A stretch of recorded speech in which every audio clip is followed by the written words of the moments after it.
What's up, movie crew? Welcome to another list for 2022. Alright, so when I was thinking about some of the stuff that I wanted to do for lists for 2022, I noticed there were a couple of movies I saw that I thought were good, that I thought would have ended up doing better than what they ended up doing. So, I guess you could say this is an underrated, underappreciated list, I guess. I'll figure it out once I start editing the video and uploading it. Before I get into this, if you are new to this channel, my name is Luke, this is Let's Watch a Movie, and if you're in anything cinema and physical media related, you've come to the right place, so hit that subscribe button. Number 5. I already know, you saw the poster, so you know that my number 5 is The Batman. I'm sure someone's going to be like, well, it made $700 million, and it was well received, and it's getting a TV spinoff, and it's getting a sequel. How can this be on this list? And it's simple. This, unfortunately, had the honor or dishonor of being Warner Brothers' first movie to not get a dual release. Throughout 2021, Warner Brothers put all their movies in theaters and on HBO Max the same day, with HBO Max getting a limited 30-day run. And The Batman was the first movie they chose to not do that.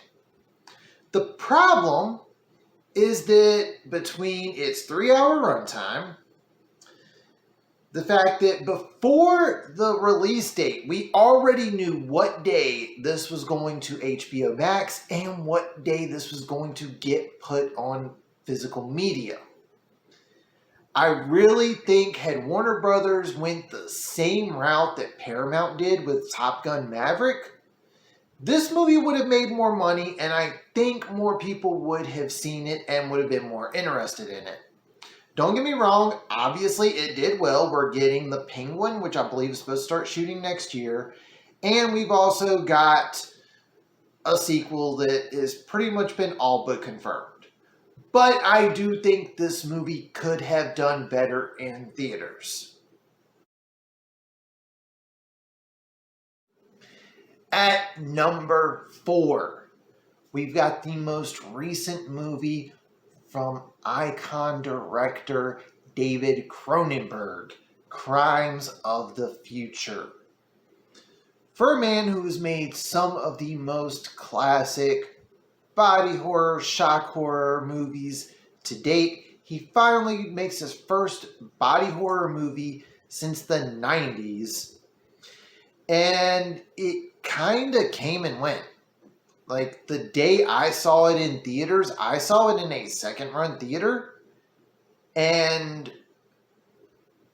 a week later was its Blu-ray release. And I believe the 4K release is right around the corner. For someone as well-known, as well-respected, and as iconic as David Cronenberg is, I feel like this movie got overlooked. And when you look at some of the movies that have come out this year, there's a lot of original content that has been praised. You're going to see on my best of list, like 2 of the movies that I praise and say are great are original movies. It's even been like that with my horror film one that I did recently, where I mentioned X and Pearl being 2 of my favorite horror movies. They're original movies. Even The Menu is an original movie. So I don't know what exactly resulted in Crimes of the Future not really getting the same attention. Even with it being an independent release, there's other movies that definitely did better than it did with a lesser-known cast and lesser-known director. So for someone that is the caliber of David Cronenberg to not get that type of respect kind of sucks.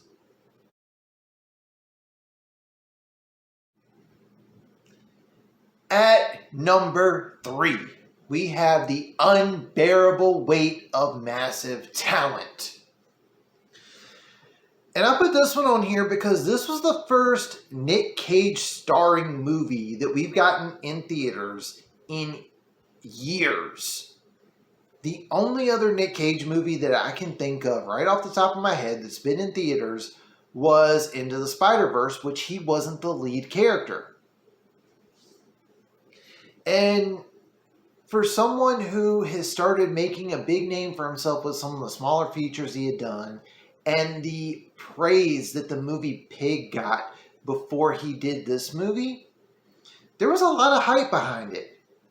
And then when I go see it in theaters, I was the only person there. And it came out the same weekend as The Northman and The Bad Guys. And I honestly would have never guessed that The Bad Guys was going to be number 1 that weekend. I also believe this came out after Top Gun Maverick. I'm not 100% certain, so don't quote me on that. But when the weekend box office numbers came out, I was a little disappointed to find out that Unbearable Weight debuted at number 5. That's usually not a good spot for something that's got the cast that this movie has. And that's not even counting just Nick Cage. You've also got Pedro Pascal, Tiffany Haddish, Neil Patrick Harris. You've got a really good cast. And at the end of it, this movie ended up barely making its money back. And it's a good movie. It doesn't take itself too seriously. And I really wish more people would have seen it when it was in theaters. At number 2, we've got Marcel the Shell with Shoes On.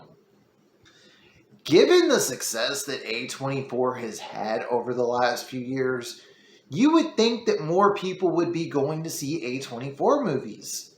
And I've got to say, out of the A24 films that I saw in theaters this year, only 2 of them had a decent-sized audience in the theaters. And unfortunately, Marcel was not one of them. Honestly, one of the things I think that is hurting A24 is one of the things that helps them. And that is them doing limited releases with some of the movies just gradually getting more and more theaters as the weeks progress. Clearly, it worked for Everything Everywhere All at Once. I can't say it worked for Marcel the Shell. By the time it hit my area, it had already been out for a month. I was one of 4 people in the theater. And on top of that, we hadn't even gotten to the end of the movie, and the people that were there for whatever was supposed to play next were already coming into the theater. And while I personally like the special edition release, something tells me that A24 probably were put in a position where they had to do a release for Marcel on their own instead of getting Lionsgate to release it like Lionsgate has done with some of their other big releases. I could be wrong on that, but I'm just kind of speculating if what I saw is any indication.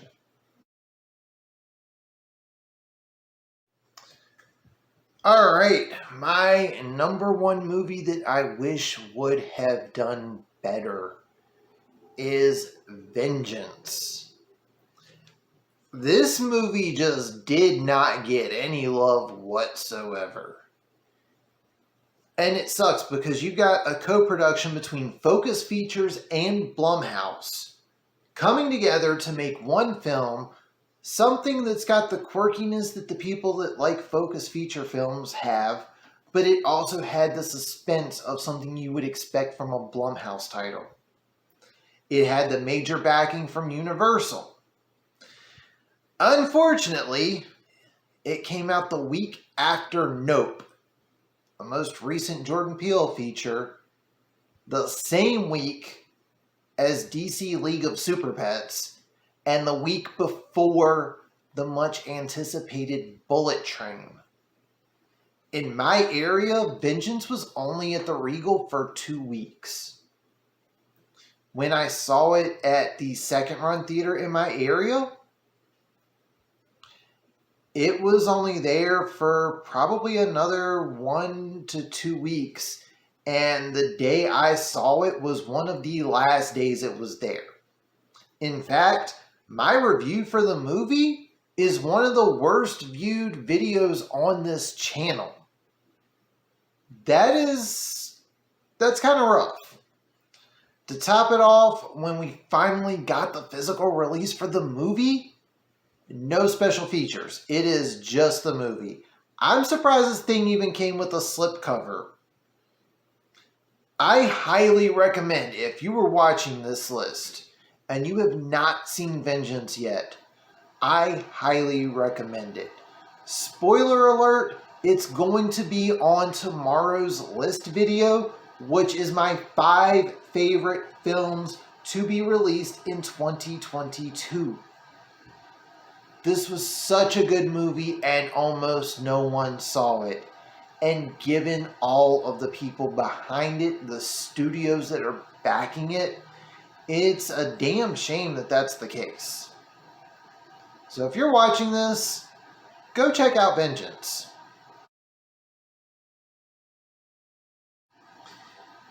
And that is my 5 movies that I wish would have done better in theaters. Like I said, I know there's a little bit of a hot take there with the Batman being on this list, but it wasn't my number 1. So there is that. But that's going to do it for this one. If you are new to this channel, hit that subscribe button. You like what you see, leave a thumbs up. Comment down below. What movies did you see in 2022 that you wish more people would have seen? But that's going to do it for this one. Thank you all for watching and tune in next time.